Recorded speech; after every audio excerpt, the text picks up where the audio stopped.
রাতটা ছিল একদম স্বাভাবিক, কিন্তু অন্ধকারের আড়ালে বাংলাদেশের জন্ম নিচ্ছিল এক ভয়ঙ্কর ঝড়। একটা পোস্ট, তারপর আরেকটা, আর কিছুক্ষণের মধ্যেই হাজার হাজার মানুষ নেমে আসে রাস্তায়। পুরো দেশ ধীরে ধীরে বদলে যেতে শুরু করে।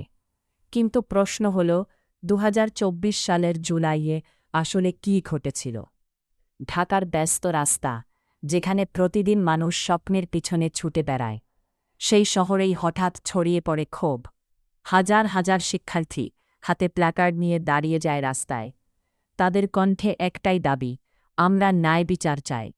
কিন্তু কেউ তখনও বুঝতে পারেনি এই আন্দোলন খুব দ্রুত ইতিহাসের ভয়ঙ্কর মোড়ে পৌঁছে যাবে। দিন যেতে থাকে, মানুষের ভিড় বাড়তে থাকে, স্লোগান আরও জোরালো হতে থাকে। বিশ্ববিদ্যালয়গুলো আর শুধু পড়াশোনার জায়গা ছিল না, চারদিকে উত্তেজনা, ভয় আর অনিশ্চয়তা। তারপর এক রাতে হঠাৎ ইন্টারনেট ধীর হয়ে যেতে শুরু করে। মানুষ মেসেজ পাঠাচ্ছে, কিন্তু রিপ্লাই আসছে না। ভিডিও আপলোড হচ্ছে, কিন্তু মুহূর্তেই হারিয়ে যাচ্ছে।